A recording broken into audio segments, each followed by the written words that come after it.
한 주간 잘 지내셨습니까? 우리 앞뒤자로 인사하도록 하겠습니다. 참 잘 오셨습니다. 은혜 받읍시다. 참 잘 오셨습니다. 참 잘 오셨습니다. 참 잘 오셨어요. 오늘 본 말씀을 통해서 예수님은 누구십니까? 라는 제목으로 은혜를 나누려고 합니다. 여러분들에게 있어서 예수님은 도대체 어떤 분이십니까? 여러분들 나름대로 예수님에 대한 정의가 내려졌기 때문에 이 자리에 온 것 아니겠습니까? 그 예수님을 만날 수 있는 복된 시간이 되었으면 좋겠습니다. 지난 시간 산상수훈의 말씀을 강론하신 그 예수님께서 이 산에서 내려오다 나병 환자를 만나시고 그를 고쳐주시는 사건을 설명드렸습니다.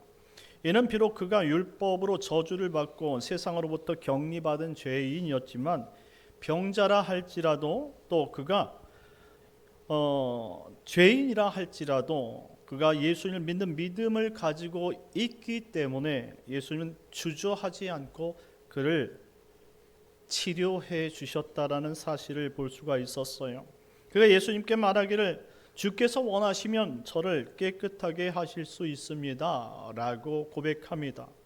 주께서 원하시면, 이 주께서 원하시면이라는 이 문장이 델레스라는 단어인데요, 나는 이렇게 생각하는데 당신은 어떻게 생각합니까? 이런 질문입니다.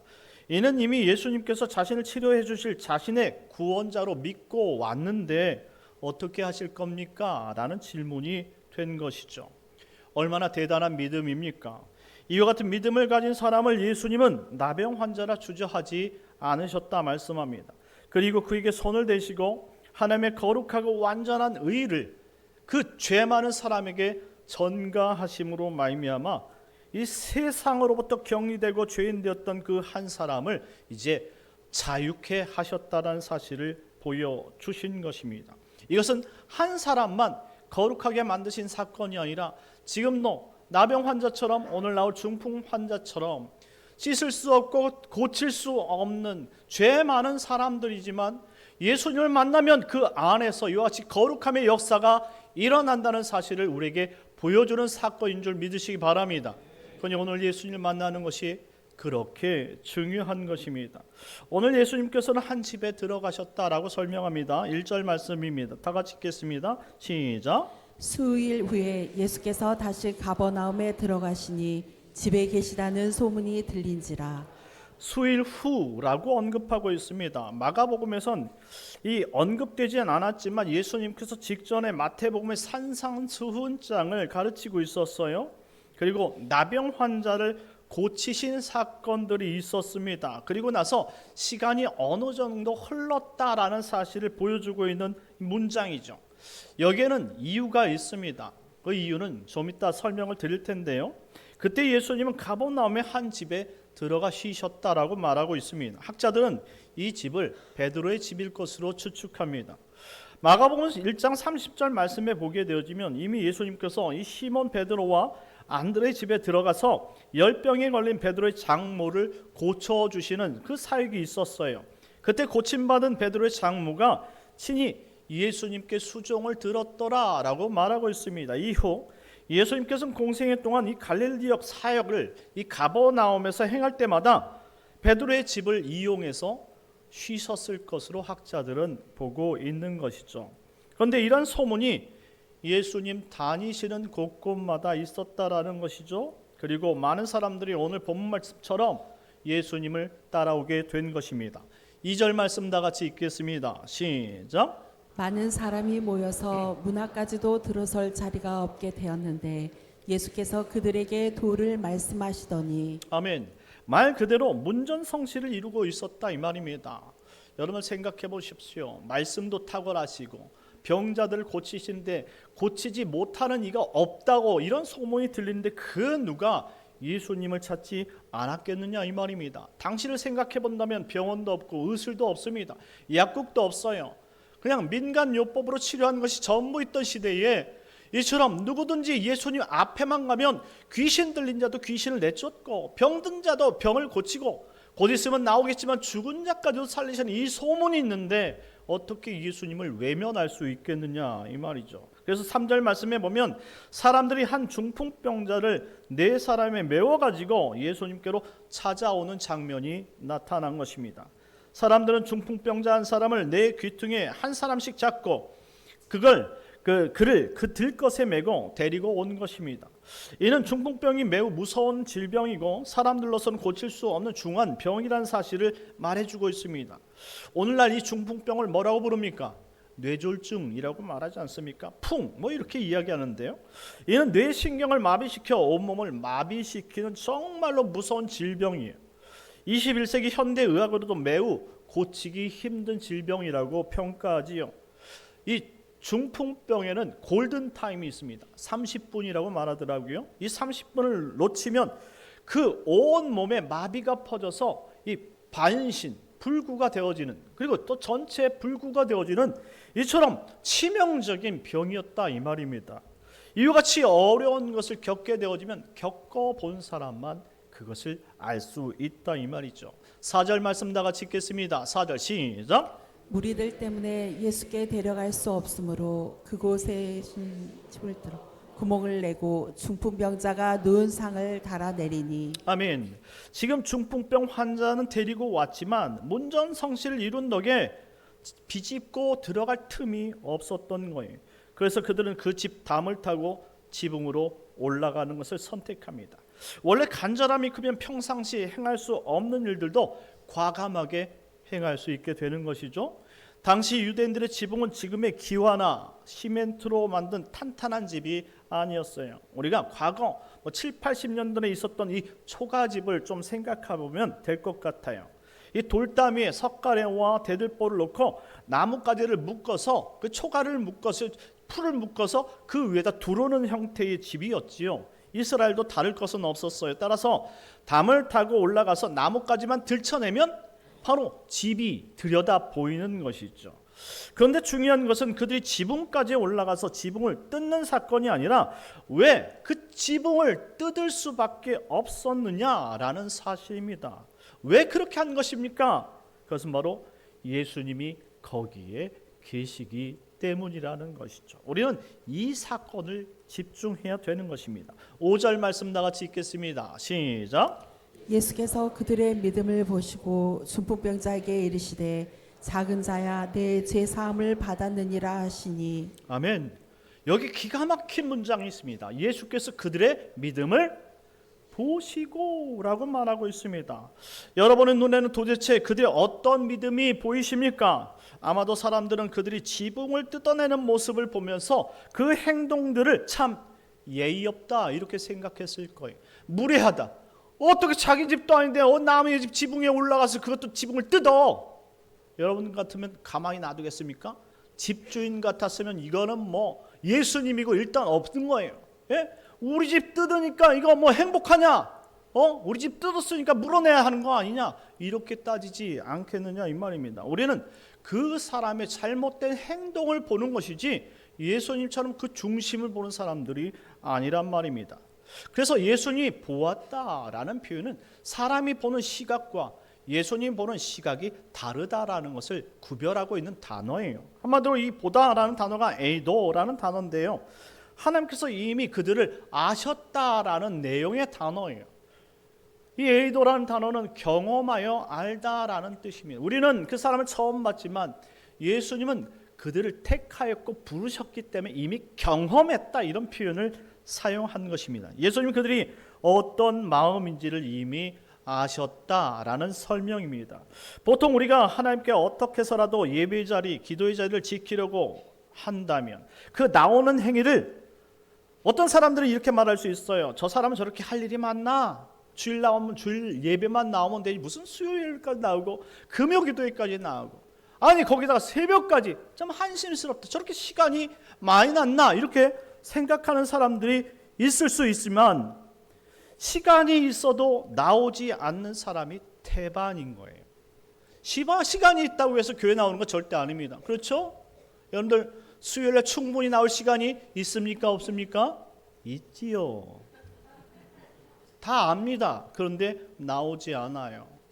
마치 어떤 사람의 측면에서 보면 신앙심 좋은 사람들만 나올 수 있는 것이다 라고 생각하는 것이 기본적인 거예요. 금요기도에 매주 여러분들 금요기도에 문자를 보내면 한 달에 얼마 나온 줄 아십니까? 교회 문자가 문자 요금이 5만 원 이상 나와 6만 원 이렇게 나와요. 여러분들에게 이와 같이 문자를 보내는 것은 오늘 예배가 있어요 라고 하기보다는 여러분들이 당연히 나올 자리에 나와야 된다라는 사인으로 생각하면 얼마나 좋겠습니까? 근데 여러분들 몰라서 안 나오는 거지요? 몰라서가 아니라는 거예요. 나올 수 있어요. 하지만 그 자리까지 나온 것을 그 나온 사람을 시간이 많아서 나온 것이라고 이야기한다면 그 사람은 나쁜 사람입니다. 그 사람은 그 사람의 이 본질적인 그 태도 그리고 그가 예수님께 가지고 있는 그 마음 상태를 무시한 거예요. 이렇게 열심을 보일 수 있는 이유는 믿음 때문이라는 것이죠.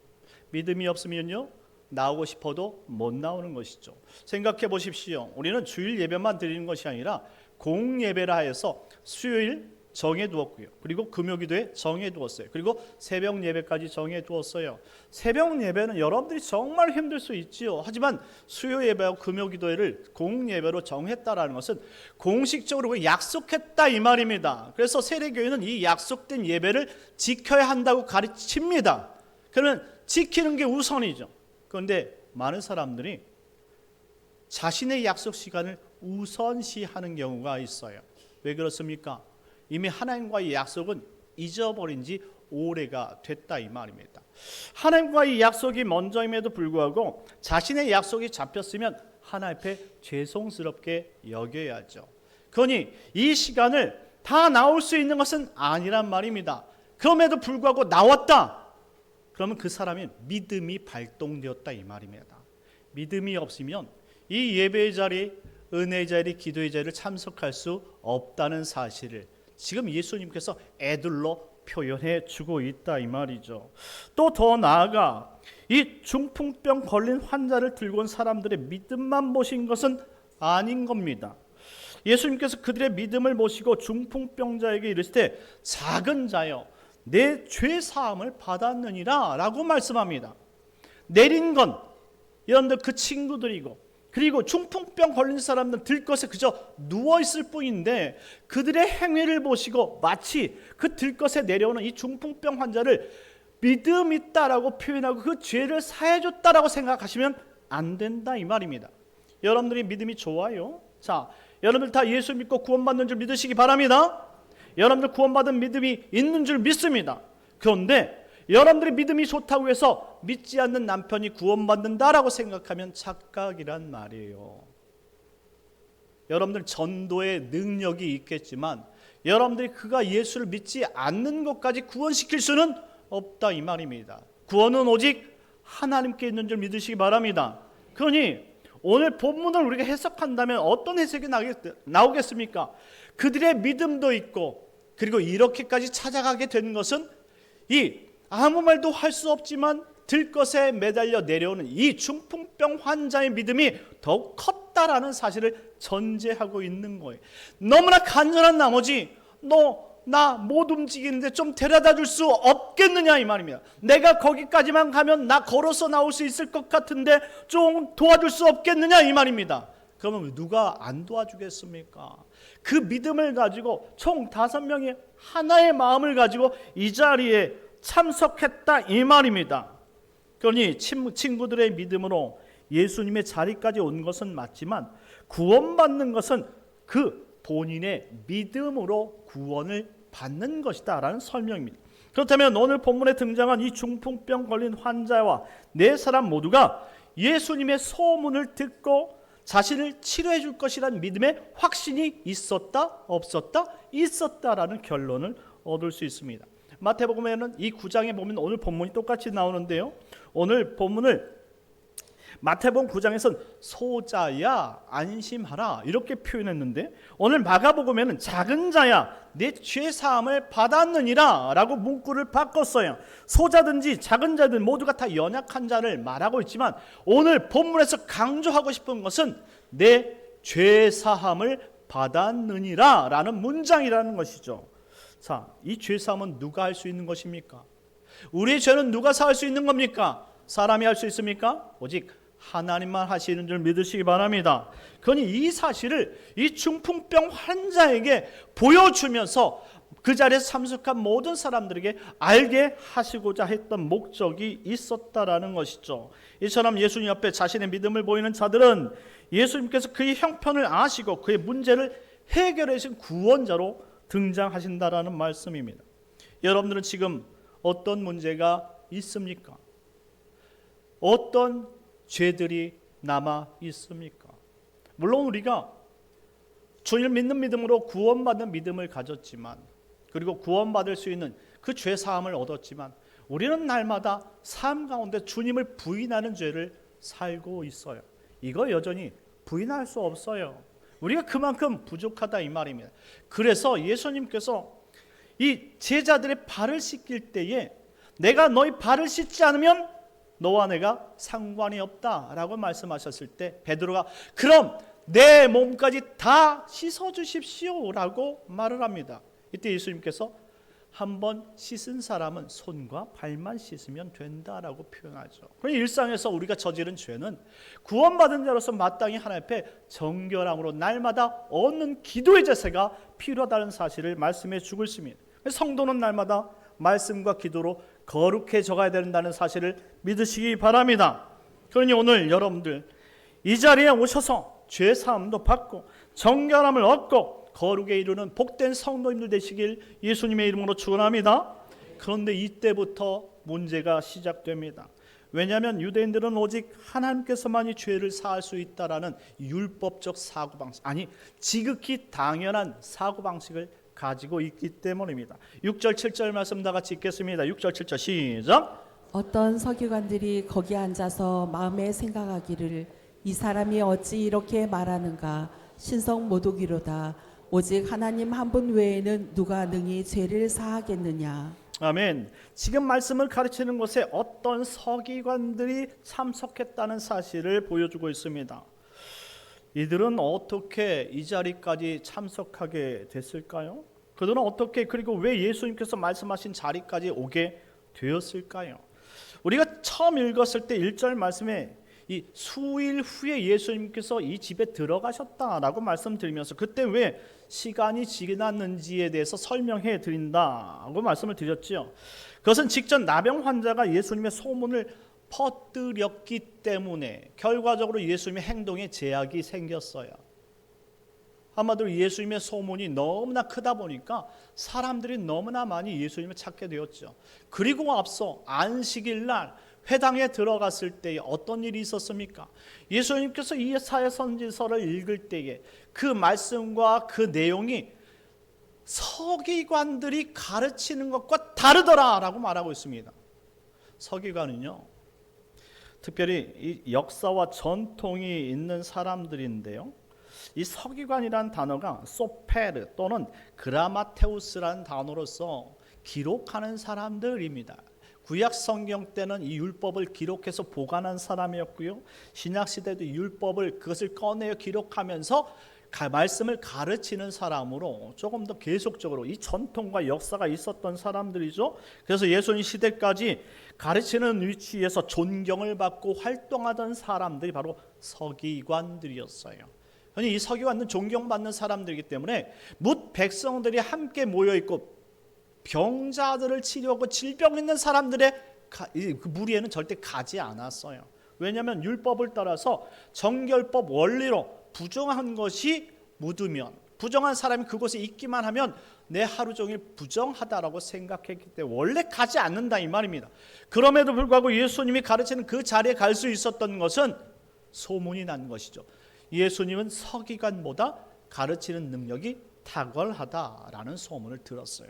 자, 그렇다면 말씀을 듣고 기록하고 판단하는 사람이 서기관이라면 지금 예수님께서 말씀하시는 자리에 가신 이유는 판단하기 위해서인 거죠. 아마 정확하게 표현은 안 했지만 팔짱을 좀 끼지 않았을까 생각이 들어요. 예수님께서 하는 내용들을 참 계속 새겨 듣다가 그때 귀를 번쩍하게 하는 내용이 있었는데 바로 이 소자야 안심하라, 특별히 작은 자야 내 죄 사함을 받았느니라. 이 문장에 귀가 탁 걸렸다 이 말입니다. 이들은 율법을 너무나 잘 알고 있었고 딱 들으니 이 사람이 참남죄 곧 신성모독죄. 신성모독죄는 당시 율법을 해서 돌로 쳐 죽이는 죄예요.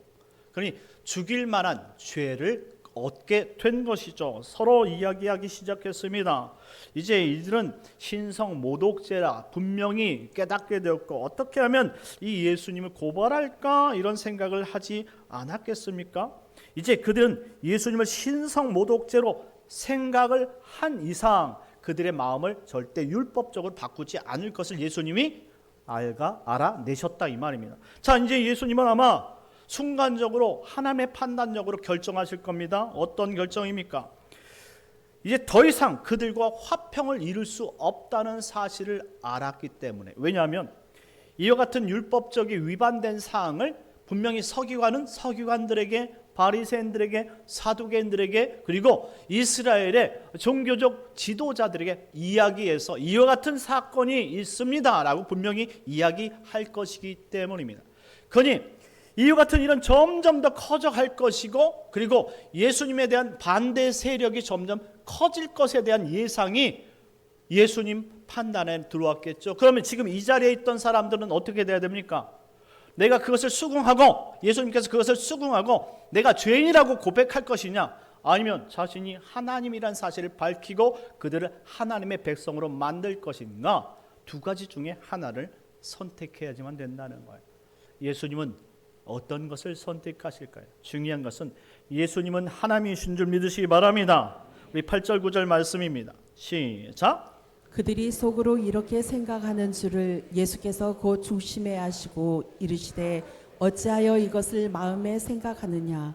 중풍병자에게 내 죄 사함을 받았느니라 하는 말과 일어나 내 상을 가지고 걸어가라 하는 말 중에서 어느 것이 쉽겠느냐. 아멘. 예수님께서 모르시는 건 아니에요. 오직 죄는 하나님만 산다는 사실을 예수님 다 알고 그 자리에 앉아있는 모든 사람들이 다 아는 거예요. 그런데 그와 같이 말씀하신 이유는 예수님이 죄사함 권세가 있다는 사실을 증명하기 위해서라는 거예요. 그러기 위해서 하나를 더 끄집어내는데 이런 질문을 던진 것이죠. 중풍병자에게 이르되 내 죄사함을 받았느니라 하는 말과 일어나 내 상을 가지고 걸어가라 하는 말 중에 어떤 것이 더 쉽겠느냐 이 말입니다. 생각해 보세요. 여러분들에게 이 두 가지 질문을 하면 어떻게 말하는 것이 더 쉬울 것 같아요? 중풍병자를 일으켜서 걸어가게 하는 것이 쉬울까요? 아니면 보이지 않는 죄를 사했다 말하는 것이 쉬울까요? 어떤 것이 쉽습니까? 우리는 당연히 내 죄 사함을 받았느니라가 더 쉬운 거예요. 만약 중풍병자에게 일어나 걸어라 라고 말하는데 계속 눈만 껌뻑껌뻑하고 있으면 어떻게 됩니까? 이 사람은 아무 능력도 없고 창피를 당하는 거예요. 그러니 예수님께서 두 가지 질문을 한 거예요. 죄 사함의 권세도 하나님께 있고 말씀으로 일으켜 세워 걷게 하는 것도 하나님의 권세라는 거예요. 그런데 지금 예수님께서 그와 같이 지금 죄 사함의 권세를 이야기하는 것은 서기관들은 이미 그 내용을 다 알고 있고 그리고 이스라엘 전체가 다 알고 있는 내용이에요. 그런데 여기서 한 가지 모르는 것이 있는데 그를 일으켜 세우는 것입니다. 그를 일으켜 세우면 예수님은 하나님이 되시는 것이죠. 자, 10절 11절 다 같이 읽겠습니다. 10절 11절 시작. 그러나 인자가 땅에서 죄를 사하는 권세가 있는 줄을 너희로 알게 하려 하노라 하시고 중풍병자에게 말씀하시되 내가 네게 이르노니 일어나 내 상을 가지고 집으로 가라 하시니. 아멘. 예수님께서 이와 같은 명령을 내리시자 어떤 결과가 있었을까요? 12절 말씀 다 같이 읽겠습니다. 시작. 그가 일어나 곧 상을 가지고 모든 사람 앞에서 나가거늘 그들이 다 놀라 하나님께 영광을 돌리며 이르되 우리가 이런 일을 도무지 보지 못하였다 하더라. 아멘. 할렐루야. 예수님께서는 죄를 사하실 수 있는 권세만 있는 것이 아니라 직접 눈으로 말씀으로 선포하시사 일어날 수 없는 중풍병자를 다시 일으켜 세움으로 말미암아 이분이 진짜 죄를 사하고 육신의 질병을 사하게 하시는 하나님 아버지의 아들 메시아 그리스도라는 사실을 선언하신 겁니다. 할렐루야. 우리가 그 하나님을 나의 구주로 믿고 고백하기 위해서 이 자리에 나오신 줄 믿으시기 바랍니다. 말씀을 맺겠습니다. 사랑하는 성도 여러분, 예수님은 여러분에게 있어서 누구십니까? 예수님은 여러분들에게 필요한 물질만 채워주시는 분이 아니에요. 여러분들의 죄와 그리고 여러분들의 질병과 여러분의 일상에 부족한 모든 것들을 다 채우실 수 있는 유일한 분, 그분이 바로 메시아인 그리스도의 신 하나님의 아들 예수님인 줄 믿으시기 바랍니다. 우리가 그분을 믿는다는 것은 감사해야 될 일이고, 그분을 안다는 것은 우리가 은혜로 여길 일이고, 그리고 그분을 위해서 우리가 아낌없이 예배 자리, 기도의 자리, 그리고 말씀의 자리, 은혜의 자리를 동참하고 우리가 참석하는 것은 당연한 믿음의 행위라는 사실을 꼭 기억하시고, 여러분 2026년 더 성숙을 위해서 하나님께서 원하시는 일을 감당할 수 있는 믿음의 성도님들 되시길 예수님의 이름으로 축원합니다. 우리 지금 다 같이 기도합시다. 기도하실 때 하나님, 나를 구원하실 분, 나를 치유하실 분, 내 일상의 모든 것들을 변화시키고 나를 새롭게 하실 분은 오직 예수 그리스도 한 분밖에 없사오니, 그분을 내 구주로 맞이하고 우리에게 주어진 이 한 주간도 믿음으로 살게 하시고, 그분 없이는 살 수 없사오니 우리가 그분을 위해서 살 수 있는 복된 한 주가 되게 하여 주옵소서. 우리 주여 한번 내쉬고 기도하겠습니다. 주여, 하나님 아버지, 우리가 이렇게 부족함에도 불구하고 우리를 택하여 하나님의 자녀 삼으시고 우리를 구원의 자리, 아버지 믿음의 자리, 아버지 봉사의 자리 이끄신 그분을 아버지 만나게 해 주시옵시고, 그분을 기뻐하며 감사하며 그분으로 승리하는 삶을 살 수 있도록 인도하여 주시옵소서. 한 주간도 주님 없이 살 수 없사오니 하나님 나약한 아버지 믿음의 아버지 성령으로 충만케 하시고 확신을 주심으로 말미암아 주여 우리가 주님을 위해 살아갈 수 있는 믿음의 일꾼들이 다 되어줄 수 있도록 인도하여 주시옵소서. 예수님의 이름으로 기도합니다. 참 좋으신